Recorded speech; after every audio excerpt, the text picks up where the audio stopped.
Nadie sabía que el hombre sucio que caminaba apoyado en un bastón viejo era el dueño absoluto del edificio corporativo más moderno de la ciudad.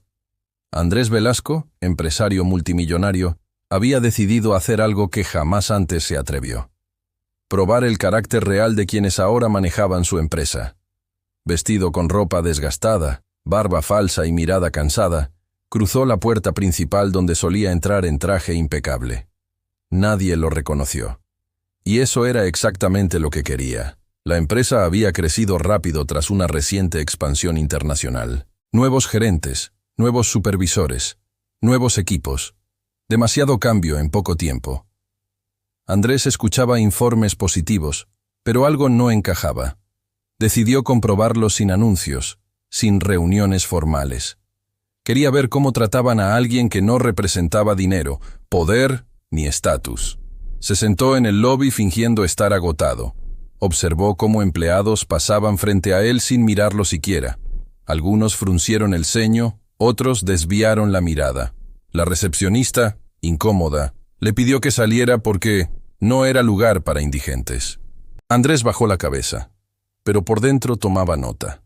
Nadie sabía que cada reacción sería evaluada con la misma frialdad con la que él analizaba estados financieros. Y lo que estaba a punto de descubrir no solo lo sorprendería, lo dejaría completamente helado. Andrés intentó acercarse a la zona de oficinas abiertas, fingiendo que buscaba una oportunidad laboral. Caminaba lento, encorvado, sosteniendo un sobre viejo como si contuviera su currículum. Antes de cruzar el acceso principal, un guardia lo interceptó con gesto impaciente.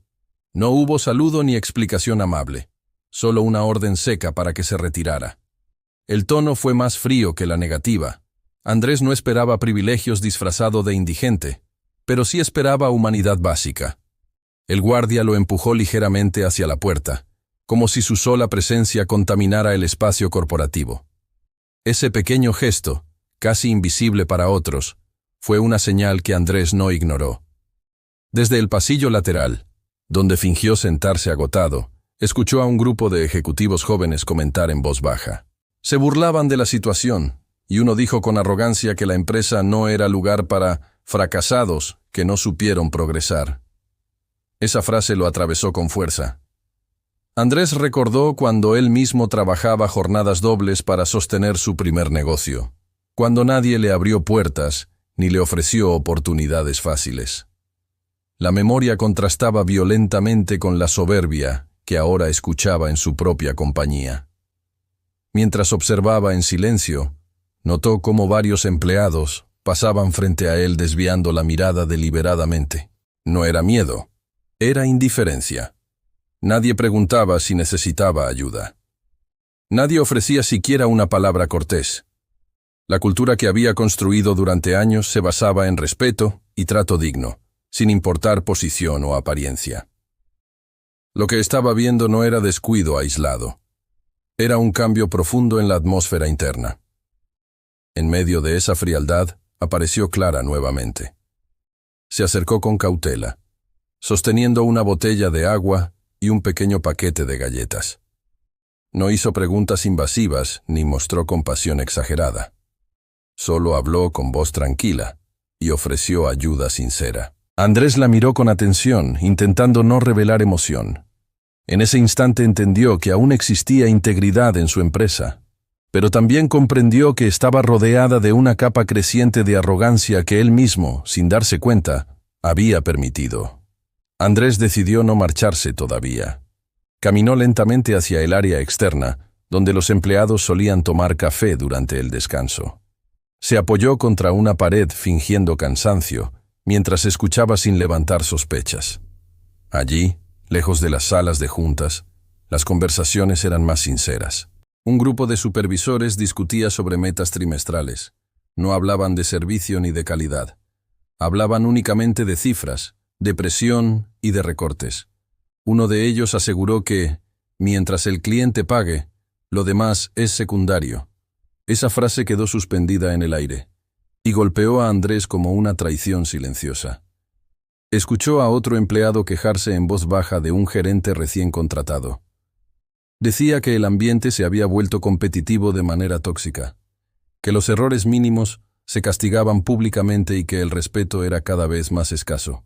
Andrés comprendió que el crecimiento acelerado había traído nuevos líderes sin la misma visión original. Había delegado demasiado, confiando en informes y resultados sin verificar el clima humano que sostenía esos números.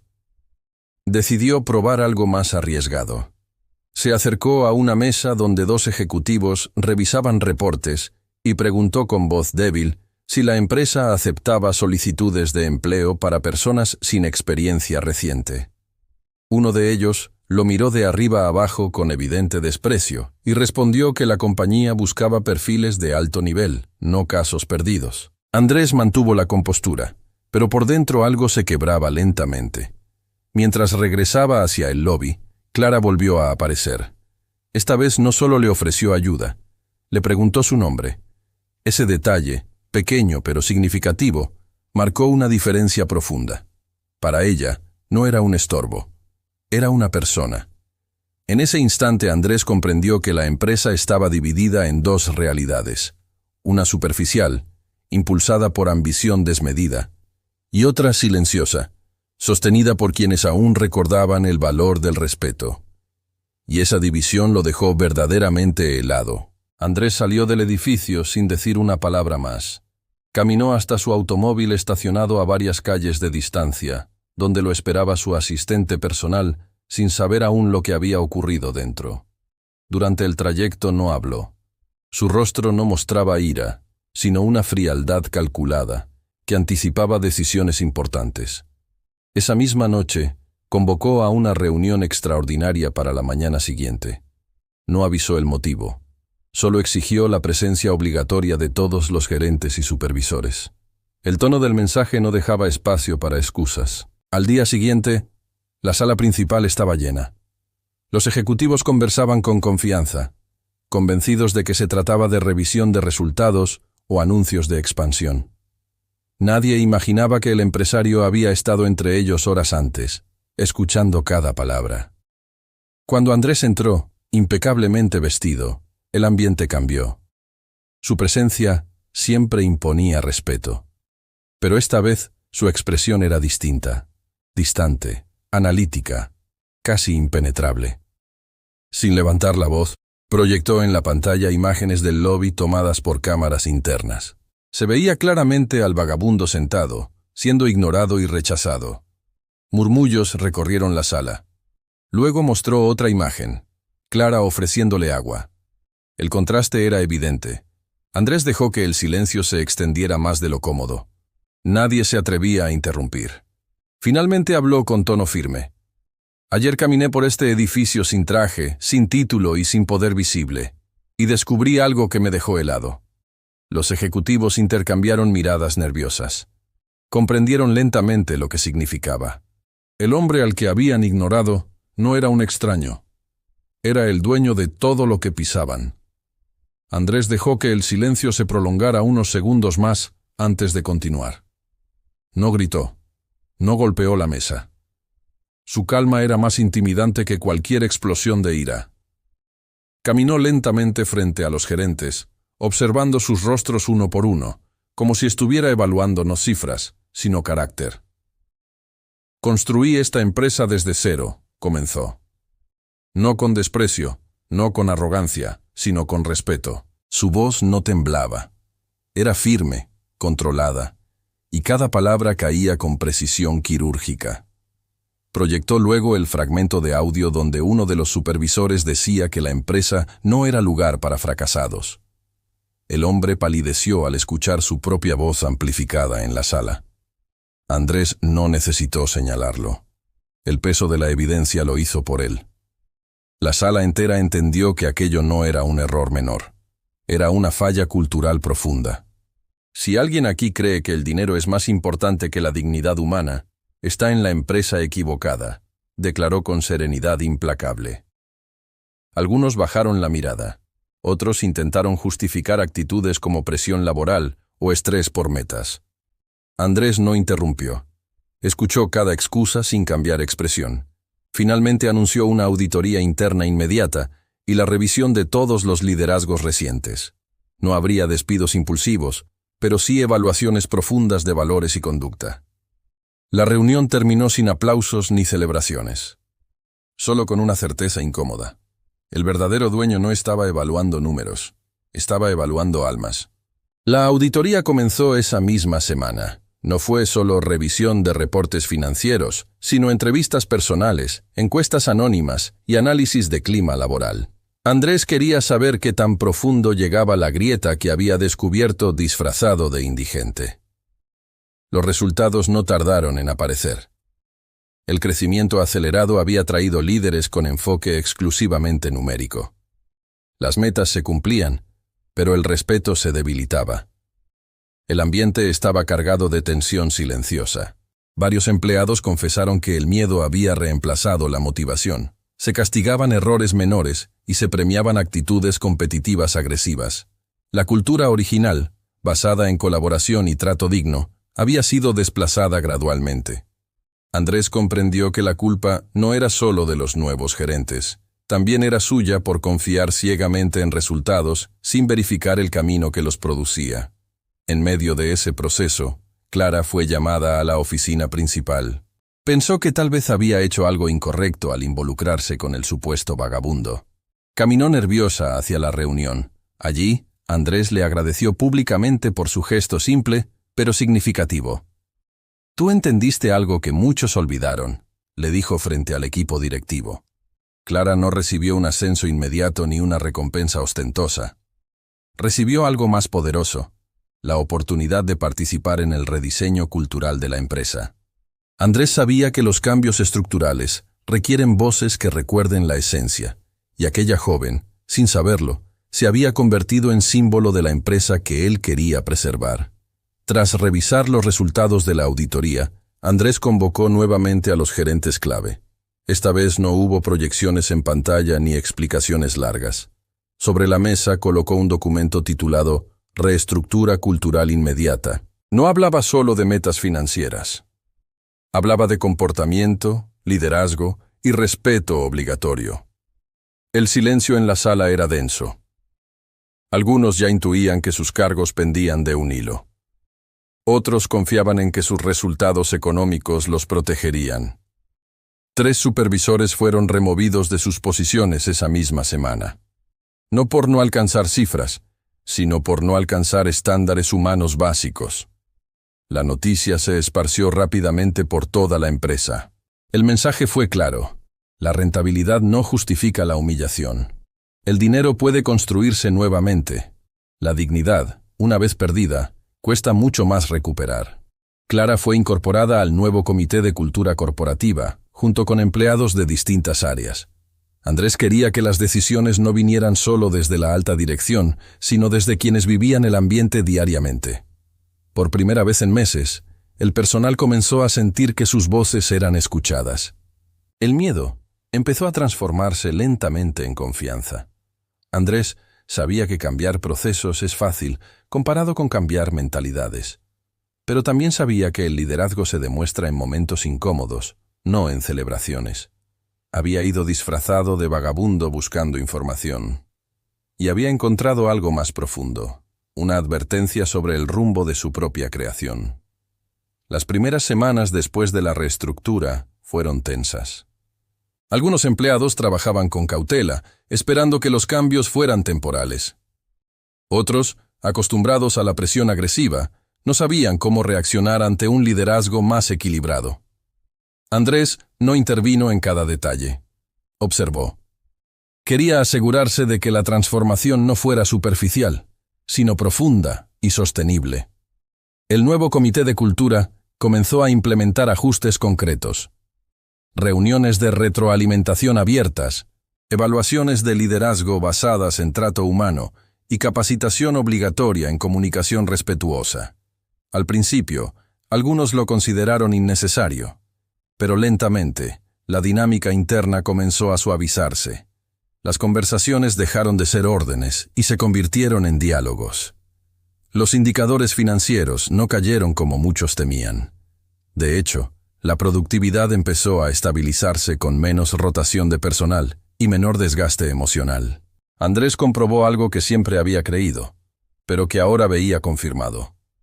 Un equipo respetado produce con mayor constancia que uno presionado por miedo. Un mes después, volvió al lobby. Esta vez no disfrazado, sino como dueño visible. Observó cómo un guardia ayudaba amablemente a un visitante confundido. No dijo nada. Solo asintió en silencio. El edificio seguía siendo el mismo, pero el ambiente comenzaba a parecerse otra vez a la visión que lo había hecho crecer. Un mes después de la reestructura, Andrés convocó a toda la empresa a una asamblea general. No era común que el dueño se dirigiera personalmente a todos los niveles. La expectativa era alta. Algunos pensaban que anunciaría nuevos objetivos financieros o una expansión internacional. Pero cuando subió al escenario, su tono no fue empresarial, fue personal. Contó detalladamente cómo caminó por el edificio disfrazado, cómo fue rechazado y cómo quedó impactado por lo que vio. No mencionó nombres ni buscó humillar a nadie.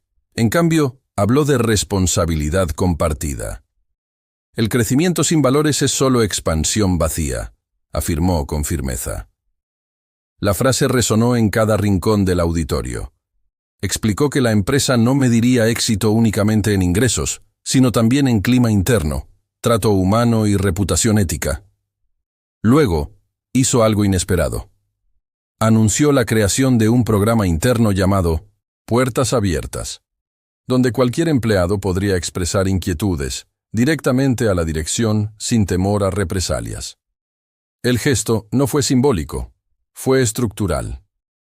Estableció canales formales, protección para denunciantes y evaluación continua de liderazgo.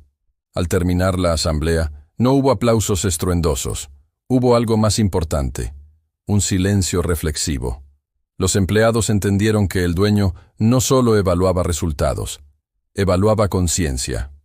Andrés había ido disfrazado para espiar, pero terminó descubriendo algo aún más valioso, que el verdadero poder no está en vigilar desde arriba, sino en escuchar desde abajo. Semanas después de la asamblea, el ambiente en la empresa era distinto. Las reuniones eran más participativas, los supervisores moderaban el tono y el comité cultural comenzaba a tener influencia real en decisiones estratégicas. Sin embargo, Andrés sabía que el verdadero examen no ocurre en auditorios ni en discursos públicos. Ocurre en momentos cotidianos, cuando nadie cree estar siendo observado. Una tarde cualquiera, un proveedor pequeño llegó al edificio buscando renegociar un contrato que estaba a punto de cancelarse. No era una gran cuenta. No representaba cifras millonarias. El gerente encargado, uno de los que sobrevivió a la reestructura, tenía la oportunidad de imponer condiciones duras y aprovechar la posición dominante de la empresa. El gerente escuchó al proveedor con atención. En lugar de presionarlo, propuso un plan gradual de ajuste que beneficiaba a ambas partes. No fue una concesión ingenua, fue una negociación equilibrada. Andrés observaba la escena desde una oficina contigua, sin intervenir. Esta vez no estaba disfrazado, pero sí en silencio. Esperaba ver si el cambio era auténtico o fingido. Cuando el proveedor salió agradecido, Andrés entendió que la cultura comenzaba a alinearse nuevamente con su visión original. El hombre que se había disfrazado para espiar ya no necesitaba máscaras. La empresa estaba aprendiendo a actuar correctamente incluso cuando nadie estaba evaluando. Después de varios meses de transformación visible, Andrés se permitió algo que no hacía desde hacía años: detenerse. No para revisar balances, sino para reflexionar. Caminó solo por los pasillos al final de la jornada, observando cómo los empleados se despedían con naturalidad y respeto. Recordó la sensación helada que tuvo al ser empujado disfrazado de vagabundo. Esa imagen aún estaba viva en su memoria, pero ahora contrastaba con un ambiente diferente. En su oficina, tomó el viejo bastón y la ropa desgastada que había usado aquel día. No los guardó por dramatismo, sino como recordatorio permanente. Entendió que el poder puede aislar a quien lo posee si no se expone deliberadamente a la realidad. Había construido un imperio empresarial, pero casi pierde contacto con su esencia al delegar sin supervisión humana. decidió establecer una práctica personal. Cada trimestre, visitaría distintas áreas de la empresa sin protocolo, sin anuncios y sin filtros directivos. No siempre disfrazado, pero sí dispuesto a escuchar directamente. Comprendió que el liderazgo real no se sostiene solo desde una oficina ejecutiva. Se fortalece cuando el líder se acerca al terreno cotidiano. Antes de irse esa noche, pasó por el escritorio de Clara. Le agradeció nuevamente, esta vez en privado, por haber actuado con humanidad sin saber quién era él. Ella sonrió con humildad. Andrés salió del edificio con una certeza profunda. Había ido a espiar a sus empleados y terminó examinándose a sí mismo. Unos meses después, la empresa enfrentó una crisis inesperada. Un error técnico en uno de los nuevos proyectos generó pérdidas significativas y clientes molestos. No era un problema menor. Las cifras comenzaron a reflejar tensión real. En el pasado, una situación así habría desatado presión extrema, gritos en reuniones y decisiones impulsivas. Andrés observaba con atención si la cultura realmente había evolucionado o si el estrés devolvería los viejos hábitos. En la reunión de emergencia, los gerentes presentaron el problema sin buscar culpables inmediatos. Analizaron causas, procesos y posibles soluciones. Nadie levantó la voz. Nadie humilló a un responsable frente al equipo.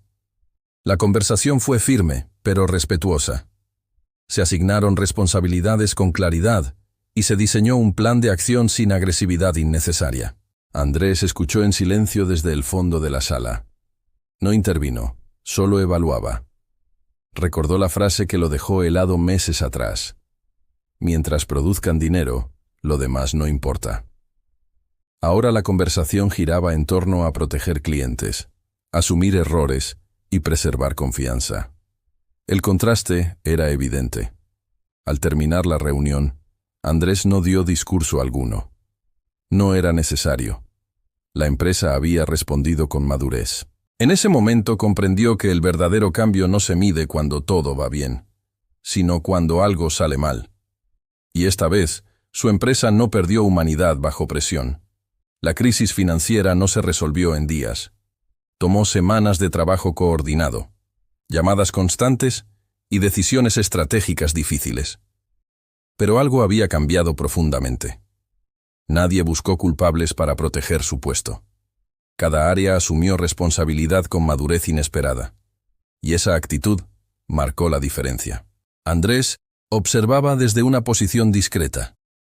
No intervenía más de lo necesario. Quería confirmar si el respeto que exigió se mantenía bajo presión real. Y lo que vio le devolvió algo que había temido perder: confianza en su propio equipo. En una reunión clave con clientes afectados, el equipo directivo reconoció el error sin evasivas. No justificaron, no minimizaron. Explicaron causas, presentaron soluciones y ofrecieron compensaciones razonables. Al finalizar la videoconferencia, uno de los clientes expresó algo inesperado. Seguimos con ustedes porque asumieron el problema con integridad. Esa frase valía más que cualquier contrato renovado. Días después, Andrés caminó nuevamente por el lobby al final de la jornada. La recepcionista saludaba con naturalidad a cada visitante, sin distinguir vestimenta ni apariencia. El guardia que meses atrás lo empujó, ahora ofrecía indicaciones con cortesía visible. No fue un gesto exagerado ni teatral, fue cotidiano. Y en lo cotidiano es donde realmente se refleja una cultura transformada. Se detuvo frente al mismo punto donde había sido rechazado disfrazado. El recuerdo ya no lo enfriaba por indignación, lo enfriaba por reflexión. Comprendió que el verdadero peligro no era el error inicial de sus empleados, era su propia desconexión temporal como líder. Y ese aprendizaje personal fue tan importante como cualquier reforma estructural. Esa noche, Andrés regresó a su casa sin agenda pendiente ni reuniones urgentes. Se sentó en su estudio personal, rodeado de fotografías antiguas que narraban su trayectoria desde los primeros días de emprendimiento hasta la expansión internacional. Observó una imagen en particular: él, joven, frente a su primera oficina alquilada. Recordó con claridad la incertidumbre de esos años, cuando cada cliente era vital y cada decisión podía significar supervivencia o quiebra. En aquel entonces, el respeto era una herramienta de crecimiento, no una estrategia decorativa. Tomó el bastón y la ropa desgastada que había utilizado en su experimento. No eran simples accesorios, eran símbolos. Representaban el recordatorio físico de lo fácil que es perder perspectiva cuando el éxito se vuelve habitual. Decidió guardarlos en una vitrina discreta dentro de su oficina principal. No como exhibición pública, sino como advertencia silenciosa para sí mismo. Al día siguiente, reunió nuevamente al comité directivo. Esta vez no habló de sanciones ni de crisis. Habló de legado. Les explicó que una empresa no se mide solo por su facturación, sino por el impacto humano que deja en quienes trabajan y colaboran con ella. El mensaje no fue dramático, pero sí profundo. La cultura no es un documento corporativo. Es el comportamiento repetido cuando nadie está observando. Al finalizar la reunión, Andrés sintió una tranquilidad distinta a la que había experimentado meses atrás. No era orgullo. Era claridad. Había entrado disfrazado para espiar debilidades. Y terminó descubriendo que el liderazgo no se fortalece vigilando desde lejos, sino participando con conciencia activa. Un año después de aquel experimento, la empresa no solo había recuperado estabilidad financiera, sino que había consolidado una cultura más sólida que antes. La rotación de personal disminuyó, la satisfacción de clientes aumentó, y los equipos trabajaban con coordinación visible. Andrés ya no necesitaba disfrazarse para saber lo que ocurría. Los canales abiertos de comunicación funcionaban, y la confianza interna era evidente incluso en momentos de presión.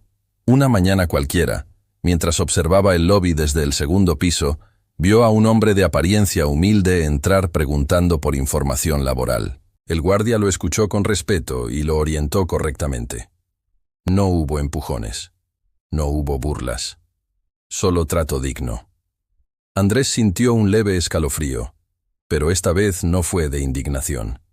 Fue de satisfacción silenciosa. Comprendió que la verdadera riqueza de su empresa no estaba en las cifras récord ni en los contratos internacionales. Estaba en la manera en que su gente trataba a quien no podía ofrecer nada a cambio. Porque el carácter corporativo se revela cuando el interlocutor no tiene poder ni influencia. Andrés volvió a su oficina, cerró la puerta y miró la vitrina donde guardaba el bastón y la ropa vieja. No necesitaba volver a usarlos. El millonario que se disfrazó para espiar quedó helado al descubrir la verdad. Pero esa verdad no destruyó su empresa, la salvó. Porque el liderazgo real no teme mirar de cerca, incluso cuando lo que ve incomoda.